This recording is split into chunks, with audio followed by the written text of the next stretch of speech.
Hello అండి, అందరూ ఎలా ఉన్నారు? నేనైతే చాలా బాగున్నాను.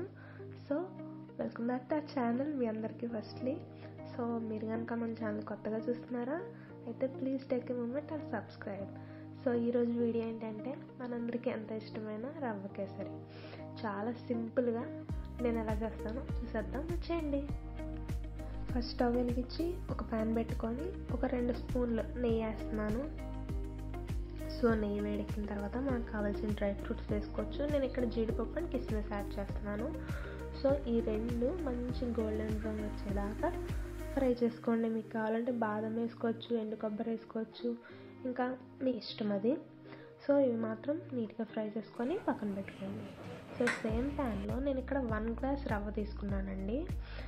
1 గ్లాస్ రవ్వని నేను లో ఫ్లేమ్లో పెట్టుకొని ఫ్రై చేసుకోవాలి. నీట్గా మంచి స్మెల్ అనేది వస్తుంది. రవ్వ మాడకూడదు, అట్లానే నీట్గా వేగాలి.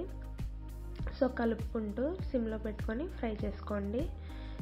ఈ రవ్వ ఫ్రై అయ్యేలోపు ఒక పని చేయాలి. ఇంకొక స్టవ్ మీద నేను ఇక్కడ ఒక చిన్న గిన్నె పెట్టుకొని మనం 1 గ్లాస్ రవ్వ తీసుకున్నాం కదా, సేమ్ గ్లాస్తో ఇక్కడ 3 గ్లాసెస్ ఆఫ్ వాటర్, ఇది మెజర్మెంట్ అండి, 1:3. 3 గ్లాసెస్ ఆఫ్ వాటర్ తీసుకున్నాను. తర్వాత ఒక చిటికెడు కుంకుమ పువ్వు వేస్తున్నానండి. మీ దగ్గర ఉంటే వేసుకోవచ్చు, లేదంటే ఆప్షనల్ అండి. చిటికెడు కుంకుమ పువ్వు, తర్వాత ఒక pinch of yellow food colour అండి. కుంకుమ పువ్వు మంచి స్మెల్ ఇస్తుంది అండ్ ఫుడ్ కలర్ అనేది కొంచెం కలర్ఫుల్గా ఉండడానికి. అలాగే ఒక 4-5 యాలకులు దంచి వేసుకోండి. ఆ వాటర్ అనేది బాగా మరగాలన్నమాట. మరిగాక స్టవ్ ఆఫ్ చేసుకొని ఇక్కడ రవ్వ కూడా మనకి ఫ్రై అయిపోయింది. మరిగిన నీళ్ళు కొద్దిగా పోసుకోవాలి. రవ్వలో మనకి ఉండలు కట్టడం అట్లాంటి టెన్షన్ ఏం పడవసరం లేదు, ఎందుకంటే మరగబెట్టి నీళ్ళు కాబట్టి ఉండలు కట్టడం అలాంటిది ఏది జరగదు. కొద్దిగా పోసుకొని నీట్గా కలుపుకోండి. 1 గ్లాస్ రవ్వకి 3 గ్లాసుల వాటర్ అనేది పర్ఫెక్ట్ అండి, కరెక్ట్గా కుక్ అవుతుంది. మరీ జోరుగా ఉండదు, మరీ గట్టిగా ఉండదు, ఇట్లా ఉంటే సరిపోతుంది. లేదు మాకు కొంచెం లూజ్గా కావాలంటే ఒక 1/2 గ్లాస్ ఎక్స్ట్రా పోసుకోండి.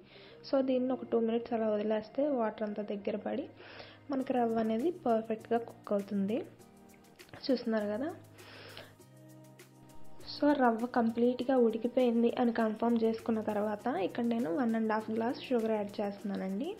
1 గ్లాస్ రవ్వకి 1.5 గ్లాస్ షుగర్ అనేది కరెక్ట్గా సరిపోతుంది. లేదు మాకు కొంచెం ఎక్స్ట్రా కావాలంటే ఒక 2 to 3 స్పూన్స్ ఎక్స్ట్రా వేసుకోండి.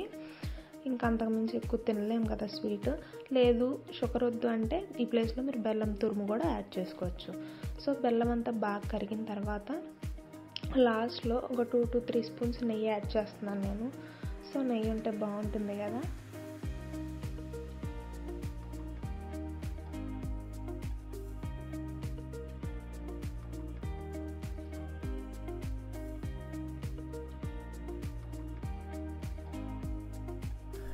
వేసుకున్న నెయ్యి అంతా కరిగిపోయిన తర్వాత మనం ఫస్ట్లో ఫ్రై చేసి పెట్టుకున్నాం కదా ఆ డ్రై ఫ్రూట్స్ అనేవి యాడ్ చేసేసుకొని స్టవ్ ఆఫ్ చేసుకోవడమే.